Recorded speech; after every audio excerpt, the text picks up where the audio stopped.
Free भीख होती है, सब्सिडाइज सम्मान के साथ होता है। केजरीवाल जिस बदतमीजी से उनसे बात करता है, कोई आपके साथ सामंजस्य से बात नहीं करेगा। केजरीवाल कह रहे थे कि 6 महीने में हम कूड़े के ढेर खत्म कर देंगे। ढेर तो छोड़ो, सड़क सड़क पर ढेर खत्म हो गए। और मैं बताऊं क्यों? तो जो व्यक्ति एनडीएमसी का सदस्य होके, मुख्यमंत्री होके अपने इलाके में काम ना कर पाए, तो विधायक के रूप में तो मुझे नहीं लगता है वो 10 में से 0 नंबर भी पा पाए।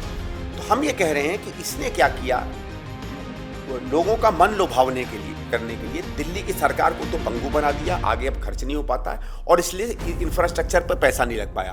फ्री की जो प्रतिस्पर्धा है उससे विकास नहीं होता है। आज सड़कों पे गड्ढा है, आज नए पुल नहीं बन पा रहे हैं, नए अस्पताल नहीं बन पा रहे हैं। इन्होंने कहा था 500 स्कूल बनाएंगे, 11 या 12 ही केवल नए स्कूल बनाए हैं। वो तो कांग्रेस के बनाए हुए स्कूलों पर काम किया है। सबसे बेहतरीन स्कीम इस पूरे हिंदुस्तान में दिल्ली की लाडली योजना थी, बंद कर दी। महिलाओं की पेंशन बंद कर दी। जो हमारे विकलांग लोग हैं या हमारे बुजुर्ग हैं उनकी पेंशनें बंद कर दी। जो महिला सशक्तिकरण का एक्सीलेंट कार्यक्रम होता था वो बंद कर दिया। भागीदारी बंद कर दी, किशोरी योजना बंद कर दी। और उसके बाद वहां से जो पैसा बचा वो उन्होंने ये फ्री फंड में डाल दिया। बीजेपी का विरोध राजनीतिक है, प्रशासनिक और डेवलपमेंट में नहीं। मैं आपको बता रहा हूं कि किसी कांग्रेस नेता के खिलाफ इंक्वायरी भी नहीं हुई है, एफआईआर तो दूर की बात है। और आपके ऊपर क्यों हो गई भाई? आप क्यों 5-5, 6-6 महीने जेल रह लिए? आपके मंत्री क्यों रह लिए? तो इन्होंने मुख्यमंत्री के पद से तो मजबूरी से इस्तीफा दिया है। जहां जहां कांग्रेस को हराने की बातें आप चुनाव लड़ोगे, उड़ीसा में कांग्रेस नहीं है, उड़ीसा में कहीं नहीं है। तो सीधी बात है, इन्होंने कांग्रेस को हराने की सुपारी ले रखी है। जैसे जैसे मौसम का पारा नीचे जा रहा है, वैसे ही दिल्ली में विधानसभा चुनाव की गर्मी बढ़ती जा रही है। बढ़ इसलिए रही है क्योंकि माहौल गर्म है और इस दिल्ली के माहौल को गर्म करने के लिए सबसे ज़्यादा जो जोर लग रहा है वो नई दिल्ली सीट से लग रहा है। नई दिल्ली सीट से क्यों लग रहा है वो हम आगे चर्चा करेंगे। नमस्कार, मैं हूं गजेंद्र सिंह और आप खोल चुके हैं न्यूज़ डिग्गी। आज विधानसभा में बातचीत करने के लिए हमारे साथ मौजूद हैं नई दिल्ली विधानसभा से कांग्रेस के प्रत्याशी और पूर्वी दिल्ली से 2 बार सांसद रहे संदीप दीक्षित जी। बहुत बहुत स्वागत है आपका न्यूज़ डिग्गी पे। कांग्रेस ने नई दिल्ली सीट से आपको विधानसभा चुनाव में उतार दिया है और आम आदमी पार्टी ने भी केजरीवाल को मैदान में उतार दिया है और ऐसी चर्चाएं हैं कि पूर्व मुख्यमंत्री साहिब सिंह वर्मा के बेटे बीजेपी से प्रवेश सिंह वर्मा भी सीट से लड़ सकते हैं। तो इस त्रिकोणीय मुकाबले को आप कैसे देख रहे हैं? नहीं, देखिए, मुकाबला कोई भी हो, 3 हो, 4 हो, 5 हो, उससे फर्क नहीं पड़ता। बात यह है कि किन मुद्दों को लेके आप कॉन्स्टिट्यूंसी में जाएंगे। और केजरीवाल को तो हम 2 चीज़ों पर सवाल उनसे सीधे सीधे पूछेंगे। 10 साल वो विधायक रहे भाई, और विधायक क्योंकि ये एनडीएमसी का एरिया है, वो जब विधायक बने थे तब भी एनडीएमसी का एरिया था, आज भी है। और एनडीएमसी के क्या अधिकार होते हैं उन्हें भी मालूम था। जब बने थे उस समय भी उनकी सरकार नहीं थी भारत सरकार में, तो एनडीएमसी का विधायकों से एक संबंध होता है। अब पिछले 10 साल में इनके जो काम हुए हैं नई दिल्ली क्षेत्र में, वो नगण्य की तरह हैं। आप उन्हीं को देख लीजिए, शीला जी के 15 साल में किए हुए काम और इनके किए हुए काम। और बल्कि अभी तो एक आरटीआई आई है कि जो एमएलए फंड मिलता है उसमें सबसे बुरा परफॉर्मेंस किसी का रहा है तो केजरीवाल का रहा है। तो जो व्यक्ति एनडीएमसी का सदस्य होके, मुख्यमंत्री होके अपने इलाके में काम ना कर पाए, तो विधायक के रूप में तो मुझे नहीं लगता है वो 10 में से 0 नंबर भी पा पाएंगे। फिर आते हैं, क्योंकि वो मुख्यमंत्री है, मुख्यमंत्री का भी विश्लेषण होगा। तो आप खुद ही दिल्ली देख लीजिए। इस दिल्ली में केजरीवाल के काम से ज़्यादा आज लोग शीला जी का नाम ले रहे हैं। क्यों भाई? वो तो 10 साल हो गए, बहुत पीछे चले गए। आजकल का 18 का 35 का युवा को तो पता ही नहीं दिल्ली में क्या हुआ था, क्या था। फिर भी उसको छोड़ दीजिए, जिस व्यक्ति ने शीला जी के 2-4 साल भी देखे थे, आज आप कहीं चले जाइए, मैं नहीं इस बात को कह रहा हूँ, और ये बात हम लोगों ने, कांग्रेस ने कहनी शुरू भी नहीं की। जहाँ चले जाइए यही बात होती है कि दिल्ली खत्म हो गई, काम हुआ था तो शीला जी के समय हुआ था। और जब ये चीज़ आज इंसान कहता है तो यही सबसे बड़ा प्रश्न चिन्ह बन जाता है केजरीवाल पे। केजरीवाल ने 2-3 ऐसे काम किए जिसने उसने लोगों को लुभाया था, जो कुछ फ्री फंड का था। और ये भी मैं बता दूं, फ्री वो तभी दे पाए जब कांग्रेस ने काम किया। मैं उसका आपको उदाहरण देता हूँ। जब हम लोग आए थे सरकार में तो दिल्ली में करीब 60-65% बिजली की चोरी थी। मतलब सरकार के पास पैसा ही नहीं था बिजली खरीदने का भी। उस स्थिति से हम वहाँ लेकर आए कि बिजली की चोरी 7-8% पर आ गई। और ये समझिए वो सबसे कठिन समय था। जिस व्यक्ति का, जिस गरीब का, जिस इंडस्ट्रियलिस्ट का, जिस दुकानदार की आदत ही ना हो कि उसके यहाँ मीटर लगाए और उसी संरक्षण में, उसी राजनीतिक संरक्षण में वो फ्री से बिजली पा रहा हो कई वर्षों से, उसके यहाँ जाके अगर आप मीटर लगाओगे वो क्रोध करेगा। उसके बावजूद भी हम लोग गए दिल्ली में, जहाँ शायद 30 या 40% इलेक्ट्रिफिकेशन के मीटर थे, ऑलमोस्ट हमने उसको 100% किए। तो जो कहीं कहते हैं ना, शिव जी का जो एक वो जहर था, वो तो हम लोगों ने, जैसे शिव जी ने धारण किया था, हम लोगों ने धारण किया। उसके बावजूद जनता ने हमें समर्थन इसलिए दिया क्योंकि हम एक बेहतरीन बिजली की व्यवस्था ला सके। जब वो 7-8-10% पर हो गई तो आपने, ठीक है, हम लोग भी 50% देते थे। देखिए दिल्ली में उस समय मेरे ख्याल से बिजली की कीमत 3.5 या 4 रुपए यूनिट होती थी और 200 तक को हमको 1.5-2 रुपए में देते थे, तो 50-60% तो हम भी देते थे सब्सिडी। इसने केवल उसको बढ़ाकर ये जीरो कर दिया, यानी अगर आप 200 रुपए में 1 या 2 रुपए भी मानो तो 200-250 रुपए प्रति माह का इसने वो दिया है लोगों को। लोभ 2,000-2,500 रुपए साल का, आप कैलकुलेट करो ना सीधे। 4 रुपए की कॉस्ट 2 रुपए में हम करते थे। ढोल ज्यादा बजा दिया उन्होंने। नहीं, लोगों में एक प्रभाव गया। देखिए क्या होता है, कभी कभी जब बहुत ज्यादा होता ही है ना कि जब बहुत ज्यादा आदमी खाना खा ले तो फिर आदमी मिठाई ढूंढता है और जो अच्छी मिठाई होती है उसको याद करता है। हमें कभी कभी लगता है कि हमने इतना ज्यादा विकास कर दिया कि लोग उसकी वैल्यू नहीं समझ पाए। तो मेरा ये कि केजरीवाल ने जो काम किया, चलिए बिजली कर दी, पानी भी मैं आपको बताता हूँ, एक छोटा सा आपको आंकड़ा देता हूँ। पानी जब आता है, जब उपलब्ध होता है तब बढ़ता है, और जब बढ़ता है तब आप उसकी कीमत कर सकते हैं। ठीक है, हम लोगों की जब सरकार आई थी शीला जी की, तो शायद दिल्ली में 480 या 500 एमजीडी एक नंबर होता है, उतना पानी दिल्ली में मुहैया होता था। जब शीला जी हटी हैं तो वो शायद बढ़ के 640 के करीब एमजीडी हो गया। आज भी वो 640 से 650 ही हुआ है, बढ़ा कुछ नहीं है। तो उपलब्ध तो पानी हमने कराया। जब पानी उपलब्ध हो गया, उस पर मेहनत हो गई, कैनाल बन गई, सब कुछ बन गया, तो आपने उसको सस्ता कर दिया। कौन सा काम कर दिया? डीटीसी की बसें हमारे पास 6-6.5 हज़ार के करीब थी। ठीक है, उस जब आ गई बसें, बढ़िया व्यवस्था चलने लगी, एयर कंडीशन बसें पहली बार हिंदुस्तान में आई, दिल्ली में आई, सीएनजी बसें पहली बार आई, नीली पीली बसें सब तमाम आई, तो इसने जब खरीदने का मतलब था उसने फ्री कर दिया। और फ्री करने का तो यह हाल है कि आप नई बस 1 रुपया की नहीं खरीद पा रहा है क्योंकि पैसा ही नहीं है। तो हम ये कह रहे हैं कि इसने क्या किया, लोगों का मन लुभावने के लिए, करने के लिए दिल्ली की सरकार को तो पंगु बना दिया, आगे अब खर्च नहीं हो पाता है और इसलिए इंफ्रास्ट्रक्चर पर पैसा नहीं लग पाया। आज सड़कों पे गड्ढा है, आज नए पुल नहीं बन पा रहे हैं, नए अस्पताल नहीं बन पा रहे हैं। इन्होंने कहा था 500 स्कूल बनाएंगे, 11 या 12 ही केवल नए स्कूल बनाए हैं, वो तो कांग्रेस के बनाए हुए स्कूलों पर काम किया है। तो इसकी भी जब हम लेखा जोखा लेंगे तो अरविंद केजरीवाल को बहुत मुश्किल होने वाली है नई दिल्ली में। जहाँ तक भारतीय जनता पार्टी की बात है, जब कैंडिडेट आएगा तब उसकी हम बात करेंगे। लेकिन अगर प्रवेश जी भी आते हैं तो मैं तो देखो सीधी बात कहूँगा, मैंने 10 साल सांसदी के रूप में काम किया है, केजरीवाल ने 10 साल विधायक के रूप में काम किया है, प्रवेश जी ने भी 10 साल सांसद के रूप में काम किया है। हम कहेंगे तीनों बैठ के अपने कामों का लेखा जोखा कर लें, देखें किसने विधायक या सांसद के रूप में ज़्यादा काम किया। ये तो मेरी बात आप मानेंगे कि लोग ये तो कहते हैं कि पूर्वी दिल्ली बदली थी, वो जमुना पार जो मानी जाती थी कि जमुना पार में कोई नहीं जाता है, आज विकसित सुंदर और अच्छी जमुना पार दिख रही। मैं ये नहीं कह रहा हूँ सारे काम कर लिए। क्या यही बात लोग प्रवेश जी की कॉन्स्टिट्यूंसी की कहते हैं? क्या यही बात लोग नई दिल्ली की कहते हैं? और अगर नहीं कहते हैं तो इतना तो मैं बता सकता हूं कि मेरे में इतनी क्षमता है, विनम्रता से कह रहा हूं, मैं कोई अहंकार में नहीं कह रहा हूं, कि अगर मैं पूर्वी दिल्ली की तस्वीर बदल पाया तो नई दिल्ली में इन लोगों से तो बेहतर ही काम कर पाऊंगा। तो आपको लगता है जैसे कि जो केजरीवाल ने जो फ्री का मॉडल स्थापित किया है दिल्ली में, उसको तोड़ने के लिए कांग्रेस को भी फ्री में ही उससे ऊपर जाना होगा या इसका कोई और तोड़ है? ये क्या है, ये एक बहुत गलत प्रतिस्पर्धा बन जाती है अगर आप गलत आदत डाल दें लोगों में। देखो, राहत इंपॉर्टेंट है, ठीक है, हर चीज़, हर व्यक्ति, अगर जो जैसे गरीब और अमीर जो है उसी चीज़ की कीमत में हर चीज़ नहीं खरीद पाता, ठीक है। हमने भी राहत दी थी, 50%, 60%, बिजली पानी में तो 90% तक सब्सिडी थी, डीटीसी में सब्सिडी थी, ऐसा नहीं था, ठीक है। बल्कि शुरू में जब मेट्रो आई थी तो मेट्रो के भी टिकट उस समय की कीमत के हिसाब से कम रखे गए थे। बिजली में भी बहुत सब्सिडी है, लेकिन हम क्या करते थे, सामान्य इसलिए रखते थे और कम सब्सिडी इसलिए देते थे क्योंकि आदमी को एक कीमत होनी चाहिए कोई चीज़ खर्च करने की।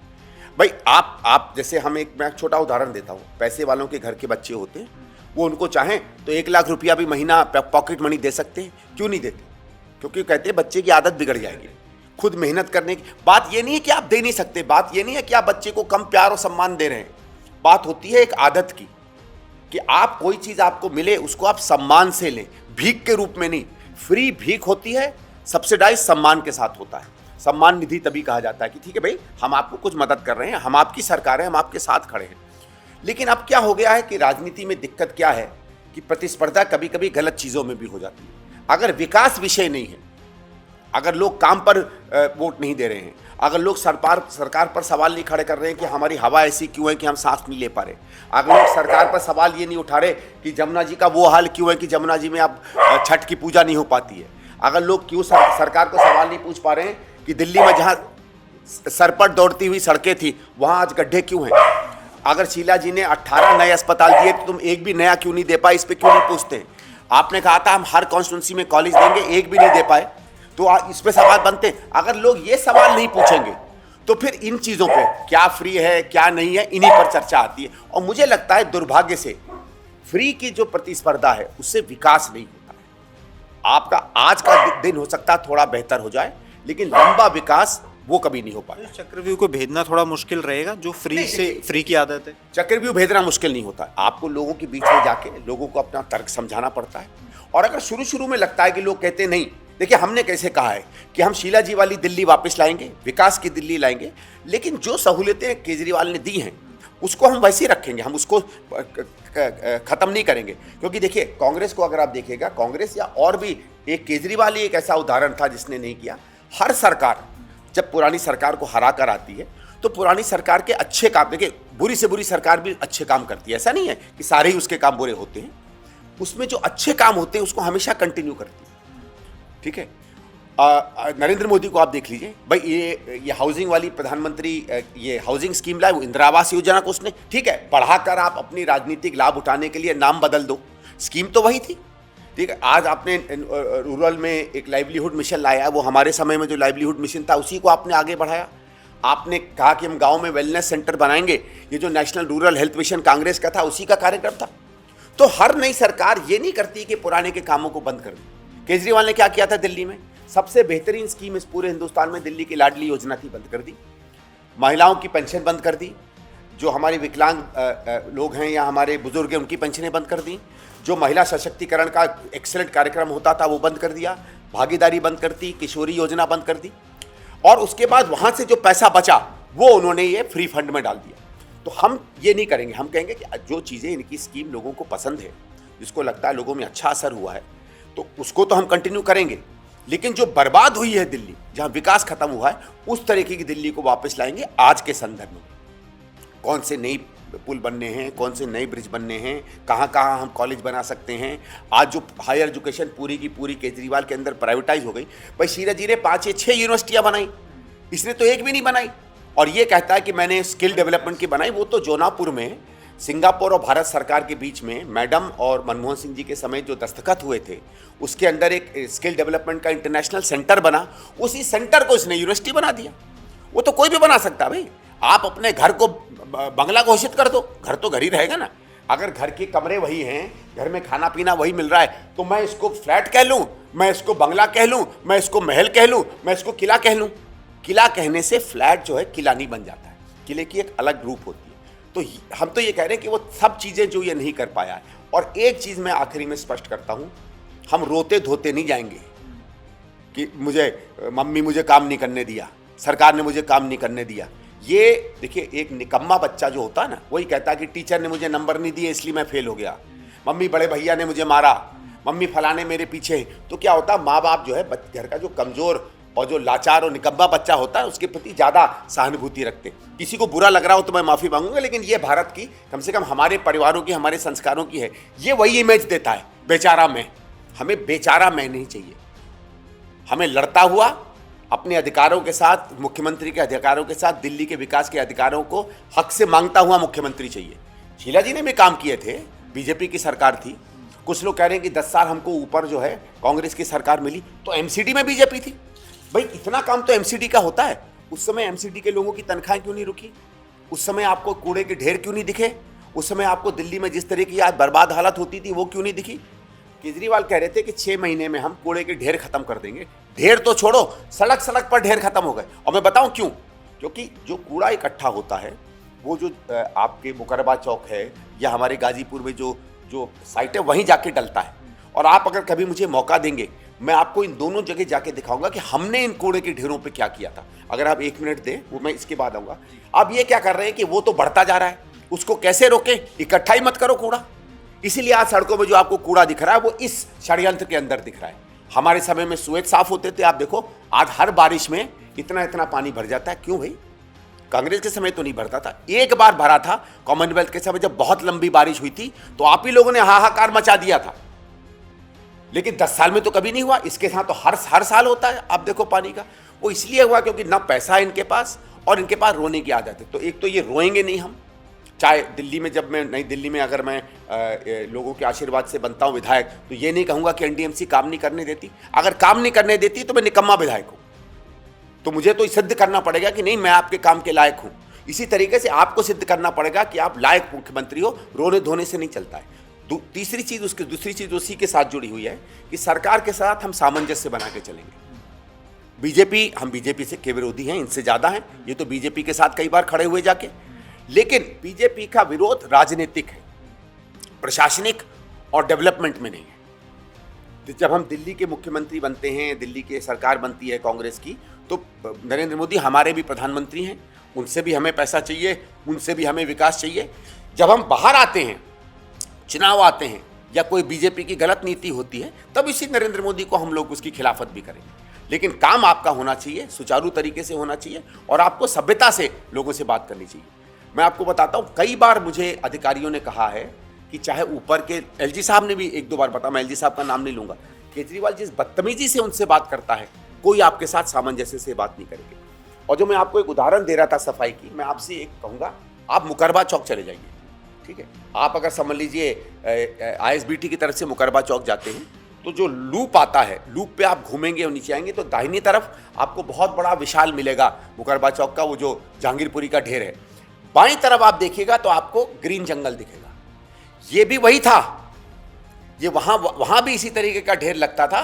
शीला जी ने वहां सब चीज को पैक करा के हरियालीकरण किया और उनका ये था कि धीरे धीरे इनमें हम जैसे बढ़ते जाएंगे, इनका हम ग्रीनरी करते जाएंगे। ये होते हैं सोल्यूशन।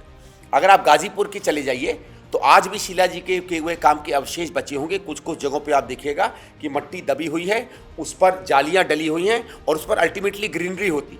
लेकिन केजरीवाल के आने के बाद तो सब सत्यानाश हो गया। क्यों?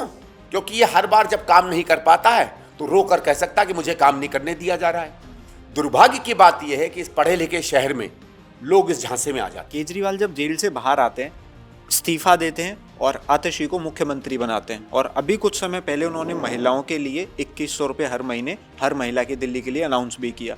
तो क्या लगता है, एक महिला को आगे करके मुख्यमंत्री बनाना और अब महिलाओं को 2100 रुपये महीने देना, महिला वोटर को लुभाने की पूरी कोशिश है केजरीवाल है? लेकिन देखिए, मुख्यमंत्री तो इसलिए बनाना पड़ा क्योंकि इनकी लाचारी थी। आप देखिए, जब इनको बेल मिली, और इनकी बेल ऐतिहासिक है, बेल मिलने के बाद सुप्रीम कोर्ट कहता है कि आपको बेल तो हम दे रहे हैं, लेकिन आप मुख्यमंत्री की फाइल नहीं साइन कर सकते, आप दफ्तर नहीं जा सकते, आप अधिकारियों की मीटिंग नहीं कह सकते।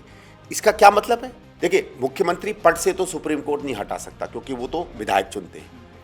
फाइलें नहीं साइन करना, अधिकारी की मीटिंग नहीं करना, दफ्तर नहीं जाना, मतलब है वो कह रहा है कि आप नाकामयाब निकम्मे मुख्यमंत्री हो। भाई ऐसा है, जैसे मैं आपको मानता हूं, आप तीनों जर्नलिस्ट हो, दो भैया खड़े हैं, ठीक है, एक को माइक पकड़ना है। आपके तीनों के अनुभव के बाद आपका बॉस कहता है कि भैया आप तो माइक के पास भी मत जाना, आप लाइट चल। इसका क्या मतलब है? वो समझता है आप इंटरव्यू लेने के काबिल नहीं हो। सुप्रीम कोर्ट ने यही कहा कि हमारे हिसाब से आप मुख्यमंत्री बनने के काबिल नहीं हो। तो इसलिए अगर ये इस्तीफा नहीं देता तो फाइल कौन साइन करता, काम कौन करता? वो तो होता ही नहीं बिल्कुल भी। तो इन्होंने मुख्यमंत्री के पद से तो मजबूरी से इस्तीफा दिया है। और मैं एक और चीज़ बताऊं, जो चीज़ वैसे कभी नहीं होने वाली, लेकिन बाई चांस अगर आम आदमी पार्टी जीत भी जाती है चुनाव, तो ये मुख्यमंत्री नहीं बन सकते क्योंकि वो कंडीशन है, ये विधायक ही रहेंगे। जहाँ तक ये महिलाओं की स्कीम की बात है, भाई ये स्कीम तो कांग्रेस की सरकारों में चल रही है। हिमाचल में हम लोग आज 2 साल हो गए पैसा दे रहे हैं, हम लोग दक्षिण के अपने प्रदेशों में दे रहे हैं, बीजेपी ने मध्य प्रदेश में दे दिया, बीजेपी ने महाराष्ट्र में दिया, भले ही लेट दिया। आपको याद होगा 2-2.5 साल पहले जब पंजाब में चुनाव हुए थे तो आम आदमी ने वहाँ ये प्रॉमिस किया था कि हम महिलाओं को 1000 या 1500 रुपये महीने देंगे। वहाँ तो 2-2.5 साल से आज तक 1 रुपया नहीं दिया। रोज वीडियो निकल कर आ रहे हैं कि यार अब तुम दिल्ली में झूठ क्यों बोल रहे हो। और दिल्ली में अगर 2 साल पहले आपने पंजाब में प्रॉमिस कर दिया था तो दिल्ली में क्यों नहीं दिया 2 साल से? चुनाव के एंड 15 दिन पहले आपने क्यों कहा? इसका मतलब है सीधे लोगों को छलाकर उनका वोट लेने का है। देखो क्या हुआ है, सर्वे के बाद जैसे इन्होंने 20-22 विधायक बदले हैं, 15-20 और बदलने थे, इन्हें कैंडिडेट नहीं मिले। इनको लग रहा है कि 35-40 तो हमारे विधायक ऐसे ही हार रहे हैं। तो कुछ ना कुछ ऐसा करो कि हो सकता है हमारी जो डूबती हुई नैया है वो बच जाए। तो ये महिलाओं वाला जो है ये केवल एक डूबती हुई नैया को बचाने का है। हमारा ये कर्तव्य रहेगा कि हम लोगों के बीच में जाएं और महिलाओं से ही कहें कि इससे सवाल पूछो कि अगर ये दे सकते थे तो पिछले 10 साल क्यों नहीं दिया, या पिछले 2 साल क्यों नहीं दिया।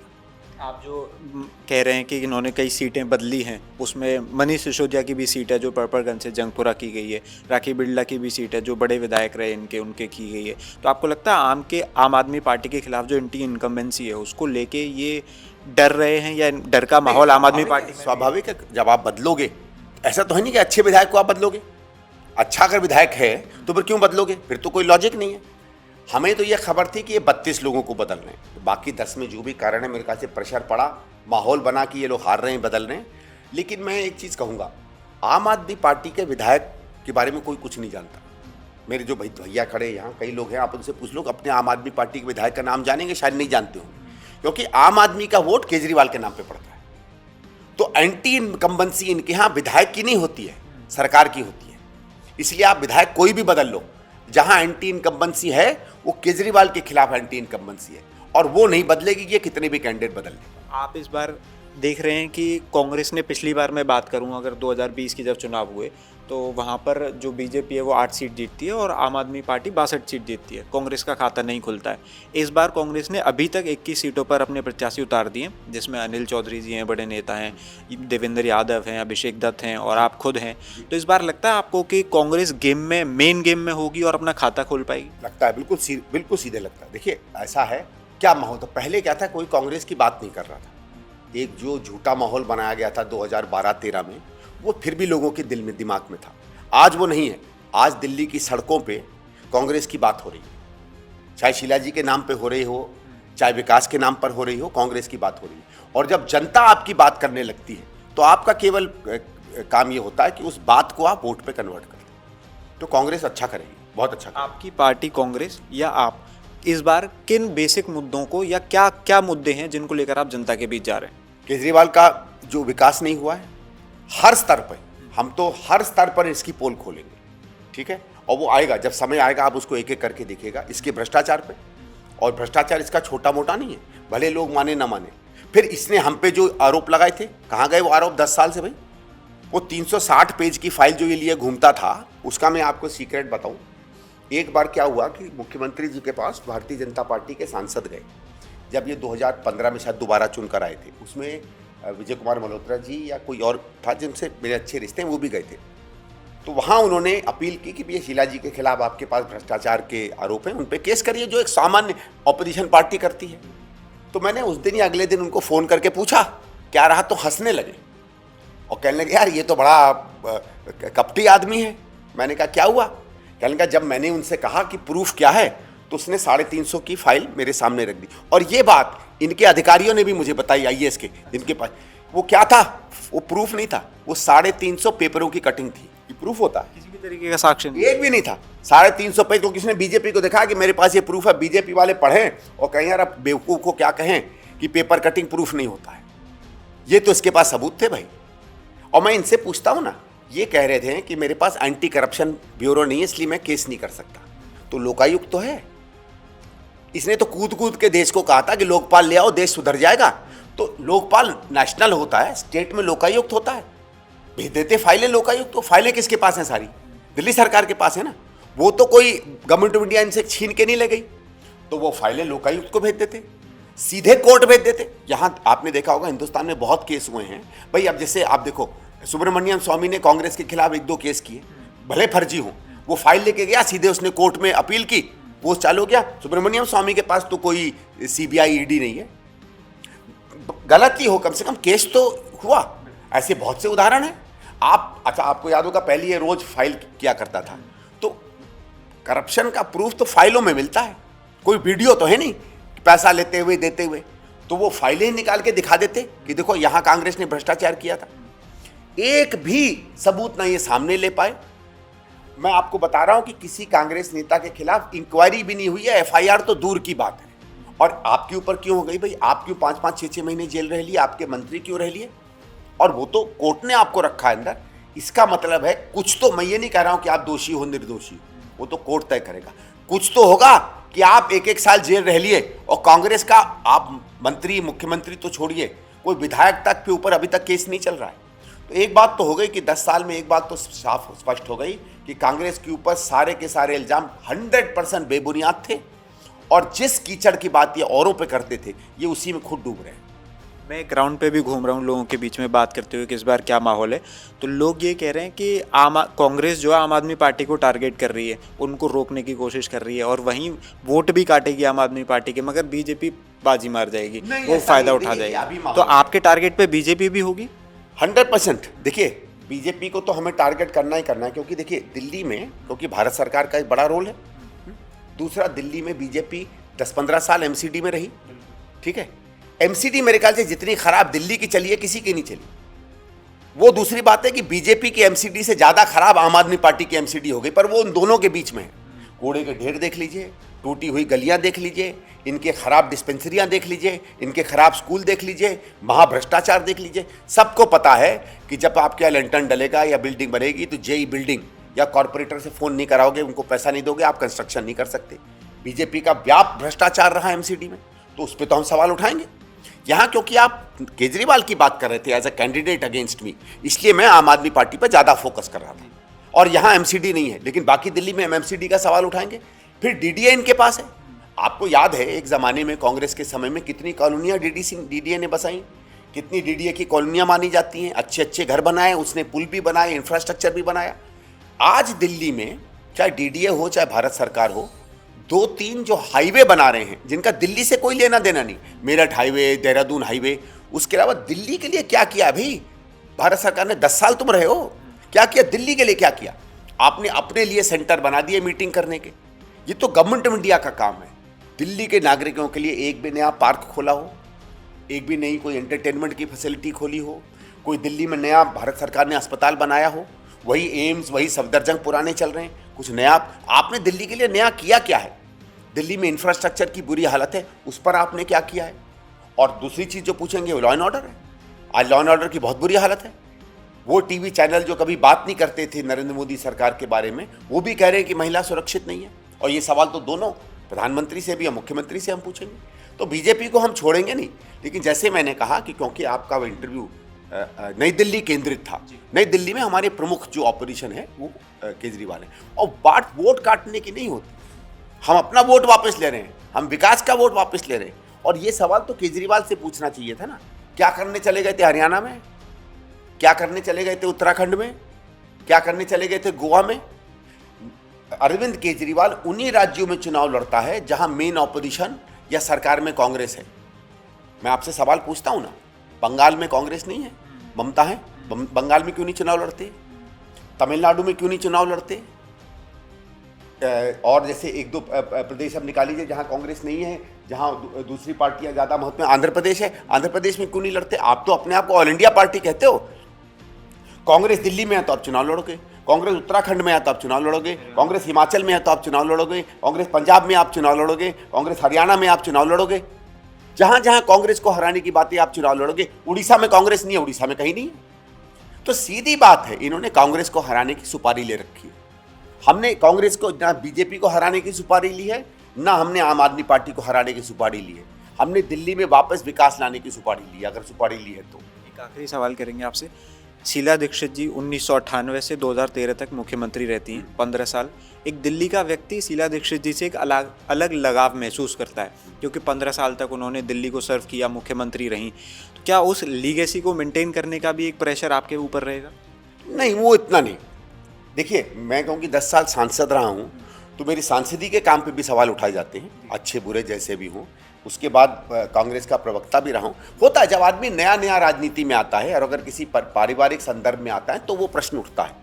लेकिन शीला जी की जो लेगेसी है या उनकी जो धरोहर है वो तो पूरी कांग्रेस की है। हमको सबको उसको उठा के चलना है। अब वो तो स्वाभाविक है, क्योंकि आपकी माँ है तो उस पर दर्शन आप पर ज़्यादा होगा, उस पर उसका परछाई आप पर ज़्यादा पड़ेगी। लेकिन वो एक बात होती है, तो सारे कांग्रेसी भाई, जब कांग्रेस की सरकार बदनाम हुई थी तो केवल मैं ही थोड़ी हारा था, पूरी कांग्रेस हारी थी। जब शीला जी ने बेहतरीन काम किया था, जब लोग मान रहे थे कि वो काम बेहतरीन है, तो सारी कांग्रेस जीती थी। ये एक समय होता है, समय में चला जाता है। ये आम आदमी टाइप के लोग इस तरीके की जो है ना ओछी बातें करते हैं। जैसे उन्होंने कहा कॉन्स्टिट्यूंसी में कि मैं आम आदमियों का, मैं आपका बेटा हूं, ये मुख्यमंत्री की बेटे तो हूं, मैं मुख्यमंत्री का बेटा हूं और ऐसे मुख्यमंत्री का बेटा हूं जिस पे मुझे गर्व है। मुझे नहीं, पूरी दिल्ली को गर्व है। भाई वो कौन सा व्यक्ति होगा जिसको अपनी माँ पे गर्व नहीं है और जो नहीं कहना चाहेगा कि हाँ अगर मैं हूं तो अपनी माँ का बेटा हूं, भारत माँ का भी बेटा हूं, आपका भी बेटा हूं, लेकिन अपनी माँ का भी बेटा हूं। अगर कोई व्यक्ति इस बात से परहेज करता है तो फिर वो जाने भैया। बहुत बहुत शुक्रिया हमें समय देने के लिए, बातचीत करने के लिए। तो आप हमारे साथ आज सुन रहे थे संदीप दीक्षित जी को, जो केजरीवाल के खिलाफ नई दिल्ली से चुनाव लड़ रहे हैं और फरवरी के आसपास ये चुनाव होंगे। तो वोट करने ज़रूर जाइएगा। अगर आप इस इंटरव्यू को सुन रहे हैं तो सोच समझ के अपने प्रत्याशियों का चुनाव भी कीजिएगा। बाकी ऐसी तमाम खबरों के लिए हमारे साथ जुड़े रहिए, चैनल को सब्सक्राइब कर लीजिए। धन्यवाद।